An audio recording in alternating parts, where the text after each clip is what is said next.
Hello everyone, तो आज हम एक्सरसाइज 14 का लास्ट क्वेश्चन जो कि क्वेश्चन नंबर 40 है उसको सॉल्व करने जा रहे हैं। तो देखते हैं क्वेश्चन क्या है।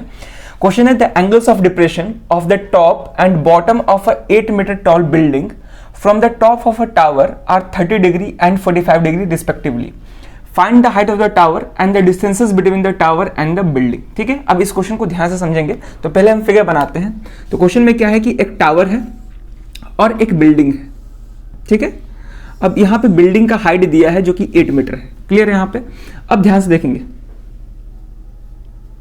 ठीक है, अब क्वेश्चन में बोल रहा है कि टावर के टॉप से हम एक बार बिल्डिंग के टॉप पे देखते हैं और बिल्डिंग के बॉटम पे देखते हैं। ठीक है ना, ये क्या है? बिल्डिंग है। ठीक है, ये बिल्डिंग है और ये टावर है।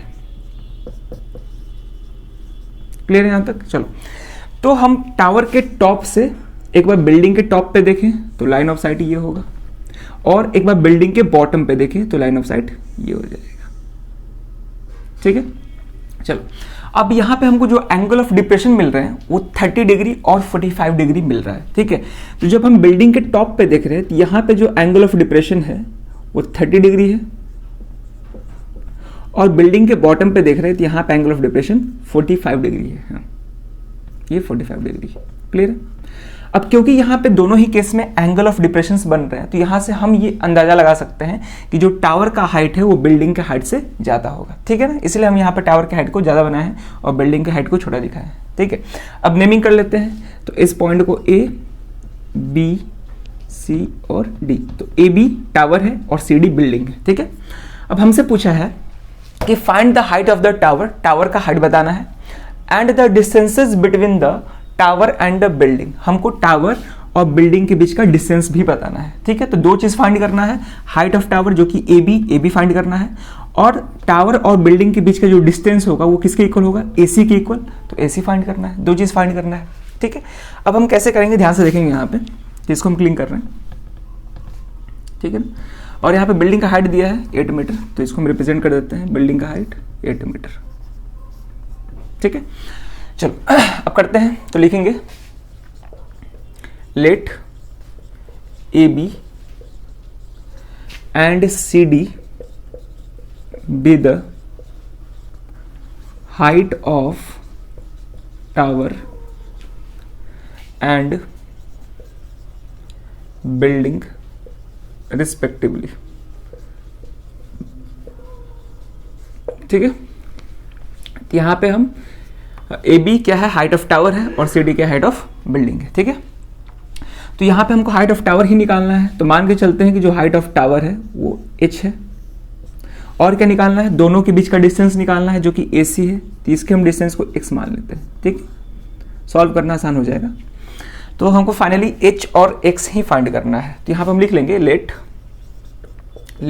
ए B is equal to h metre and AC क्या है? x मीटर है। ठीक है, अभी मीटर नहीं लिख रहे, और वहाँ पर हमको CD मालूम है। तो CD कितना है मेरा? CD है 8 मीटर। ठीक है, चलो, तो ये दो चीज़ हमको फाइंड करना है। अब कैसे करेंगे ध्यान से देखेंगे। तो इस फिगर में हम छोटा सा कंस्ट्रक्शन कर रहे हैं, क्योंकि इस फिगर में हमको केवल एक ही राइट एंगल ट्रायंगल दिख रहा है, जबकि यहाँ पे दो वेरिएबल है और दोनों वेरिएबल को सॉल्व करने के लिए मिनिमम 2 राइट एंगल ट्रायंगल का यूज करना ही होगा। तो यहाँ पे एक छोटा सा कंस्ट्रक्शन कर रहे हैं।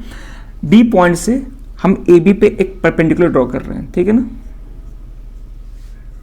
ठीक, और ये जो लाइन होगा ये इसके पैरेलल भी होगा। 1 मिनट। ठीक है, चलो, अब ठीक है, तो ये जो लाइन है इसको हम E से रिप्रेजेंट कर रहे हैं। ठीक है, DE जो लाइन है वो AC से पैरेलल होगा और AB के परपेंडिकुलर होगा। ठीक है ना, एक तरह का हॉरिजॉन्टल लाइन है ये। ठीक है, अब करते हैं। अब हमको यहाँ पे 2 राइट एंगल ट्रायंगल दिख रहे हैं, दोनों का यूज करके H और X फाइंड करेंगे। ठीक है, तो पहले हम क्या कर रहे हैं कि इस छोटे वाले ट्रायंगल का यूज कर रहे हैं, ट्रायंगल BED का यूज कर रहे हैं। ठीक है ना, अब ध्यान से समझेंगे, यहाँ पे ED और AC दोनों का जो लेंथ होगा वो सेम होगा। तो यानी कि अगर हम ED भी फाइंड कर लेते हैं तो AC के इक्वल होगा, तो AC भी हम बता सकते हैं आसानी से। ठीक है, तो चलिए क्वेश्चन करते हैं। लेकिन उससे भी पहले यहाँ पे एक और बात समझेंगे। यहाँ पे AE CD के इक्वल होगा, तो अगर ये 8 है तो ये भी कितना हो जाएगा? 8 मीटर। तो ये भी मेरा 8 मीटर हो गया। ठीक है, यहाँ पे ले सकते हैं कि AE भी 8 मीटर हो जाएगा। अगर AE 8 मीटर है तो BE का लेंथ बता दीजिए। तो BE क्या होगा, BE को ध्यान से समझेंगे, BE को हम AB माइनस AE लिख सकते हैं, ठीक है, AB माइनस AE लिख दें। अब AB कितना है पूरा H और AE कितना है 8, तो B कितना आ गया H माइनस 8, ठीक है। तो यहाँ से हम BE भी बता सकते हैं H माइनस 8, ठीक है ना। चलो ये सब बता चुके हैं, उतने सारे क्वेश्चंस को सॉल्व किए हैं, तब तो समझ में आ गया होगा कैसे करना है। चलो तो ये छोटा वाला ट्रायंगल लेते हैं हम पहले, तो लिखेंगे now in right triangle BED, अब इसमें ध्यान से देखेंगे, यहाँ पे थीटा क्या होगा 30 डिग्री, क्योंकि ये एंगल और ये एंगल अल्टरनेट इंटीरियर से इक्वल होगा। जैसे वैसे ही ये पूरा एंगल और ये पूरा एंगल ये भी इक्वल होंगे, ठीक है। तो यहाँ पे थीटा क्या है 30 डिग्री, तो यहाँ पे भी tan का यूज़ करना होगा, तो tan 30 degree is equal to perpendicular जो कि BE है डिवाइड बाई बेस यहाँ पे ED है, ठीक है ना, क्योंकि बेस ही फाइंड करना है, क्योंकि ED अगर ED फाइंड कर लेते हैं तो वो AC के इक्वल है, तो AC भी मालूम चल जाएगा, ठीक है। तो चलो tan 30 का value 1/√3 is equal to BE क्या है H माइनस 8, तो BE की जगह पे H माइनस 8 लिख दिए, डिवाइड बाई ED। अब ED ध्यान से देखेंगे, ED AC के इक्वल है, तो AC कितना है X के इक्वल, तो यहाँ पे हम X कर दिए। अब हम क्रॉस मल्टीप्लाई करेंगे, तो क्रॉस मल्टीप्लाई करेंगे तो यहाँ से क्या आ जाएगा X is equal to √3 into H minus 8, ठीक है ना, √3 इंटू H माइनस 8। इसको हम इक्वेशन फर्स्ट लेट करते हैं, ठीक है। अब हम बड़े बड़े ट्रायंगल का यूज कर रहे हैं, ट्रायंगल BAC, तो लिखेंगे again in right triangle BAC, ठीक है। अब यहाँ पे थीटा 45 डिग्री है, तो लिखेंगे tan 45 degree is equal to perpendicular, अब इस केस में AB है पूरा और बेस AC है, ठीक है। tan 45 डिग्री का वैल्यू 1, AB H है और AC X है, ठीक है। तो यहाँ से क्रॉस मल्टीप्लाई करेंगे तो X is equal to H, इसको हम इक्वेशन सेकंड लेट करते हैं। अब हमको क्या करना है, H और X दोनों ही फाइंड करना है, तो पहले हम कुछ भी फाइंड करते हैं, ठीक है। पहले चलिए हम H ही फाइंड करते हैं, तो क्या करेंगे इस इक्वेशन में X के जगह पे H सब्स्टिट्यूट कर देंगे, तो अब ये लीनियर इक्वेशन वन वेरिएबल बन जाएगा, वहाँ से हम H आसानी से फाइंड कर लेंगे, ठीक है ना। तो चलिए इतना पहले वीडियो को पॉज करके नोट करो, फिर इसके बाद आगे बताते हैं। अब हम इस इक्वेशन में X के जगह पे H सब्स्टिट्यूट करेंगे, तो लिखेंगे on substituting the value of X in equation first, ठीक है। इक्वेशन फर्स्ट क्या हो जाएगा, H is equal to √3H minus 8 into √3, ठीक है ना, √3H माइनस 8 इंटू √3। अब ये इसको इधर भेजते हैं, तो अच्छा इसी को उधर भेजते हैं, तो ये हो जाएगा √3H, ये उधर जाकर माइनस हो जाएगा और ये इधर आ जाएगा तो प्लस 8√3 हो जाएगा, ठीक है। यहाँ तक इसी H को उधर भेजे हैं और इसको इधर ला दिए हैं, ठीक है। अब देखेंगे इन दोनों में H कॉमन है, H कॉमन कर लिए, क्या बचेगा √3 माइनस 1 इज इक्वल टू 8√3, ठीक है। तो यहाँ से H आ जाएगा 8√3 डिवाइड बाई √3 माइनस 1, क्लियर है यहाँ तक। चलो अब हम इसको चाहे तो रेशनलाइज कर देंगे, तो रेशनलाइज करके फर्दर सॉल्व कर रहे हैं, ठीक है। तो इसको हम क्लीन कर रहे हैं। अब हम देखेंगे इसको हम रेशनलाइज करेंगे, क्योंकि यहाँ पे इरेशनल नंबर है, तो H इज इक्वल टू ये हो जाएगा 8√3 divide by √3 minus 1, sign change करके ऊपर नीचे मल्टीप्लाई करेंगे,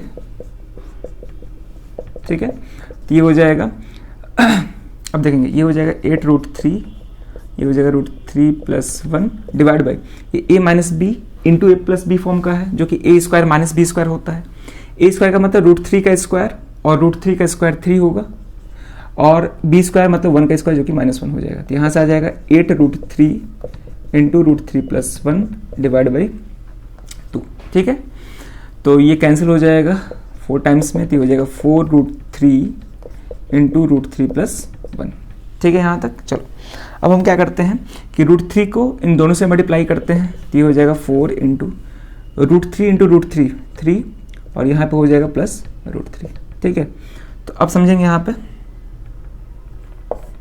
तो यहाँ से आ जाएगा H is equal to 4 into 3 का वैल्यू 1.732 होता है, क्वेश्चन में दिया नहीं गया है, तो यहाँ पे 1.732 पुट करेंगे तो उसमें और 3 ऐड करेंगे तो कितना हो जाएगा 4.732। इसको मल्टीप्लाई करेंगे तो ये हो जाएगा 8, 12 का कैरी ओवर 1, ये हो जाएगा 9, ये हो जाएगा 18, ठीक है 18.928, ठीक है एक बार चेक कर लेंगे, 4 2 8, 12 कैरी ओवर 1, हाँ सही है, ठीक है तो कितना आ गया 18.928 मीटर। तो h क्या था, हाइट ऑफ टावर था, ठीक है जो कि मालूम चल गया 18.928। अब इक्वेशन सेकंड में क्या आया था, h इजिकल टू एक्स, ठीक है ना, वहां पर हम देखे थे कि h जो था x के ही बराबर था, तो वहां से हम ये भी डिस्टेंस बता सकते हैं, तो लिखेंगे कि since h is equal to X या फिर since x is equal to h, तो देयरफॉर x भी कितना आएगा 18.928 मीटर, ठीक है तो दोनों का ही आंसर कितना आएगा 18.92 मीटर ही आएगा।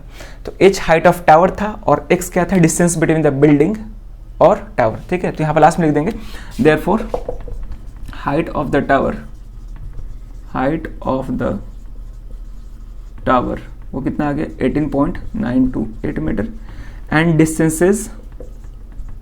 Distances between tower and building वो भी कितना आएगा 18.928 मीटर ही आएगा, ठीक है ना। इस तरह से इस क्वेश्चन को सॉल्व करना था, ठीक है। तो ये भी क्वेश्चन सीबीएसई 2019 कंपार्टमेंटल एग्जाम में पूछ चुका है, तो उस तरह से इंपॉर्टेंट क्वेश्चन है, ठीक है ना। तो क्वेश्चंस को इस तरह के क्वेश्चंस को प्रैक्टिस करते रहिए, ठीक है, जितना क्वेश्चंस को प्रैक्टिस करते रहेंगे उतना सही रहेगा। और जब आधे सवाल खत्म कर लेंगे तो आधे समय भी जरूर आप उसको सॉल्व करिए, आधे समय के एग्जाम्पल्स प्लस क्वेश्चंस, ठीक है। तो चलिए फिर यहाँ पे अब ये एक्सरसाइज और चैप्टर कंप्लीट होता है। अब नेक्स्ट वीडियो से हम लोग नेक्स्ट चैप्टर स्टार्ट करेंगे, तब तक के लिए थैंक यू।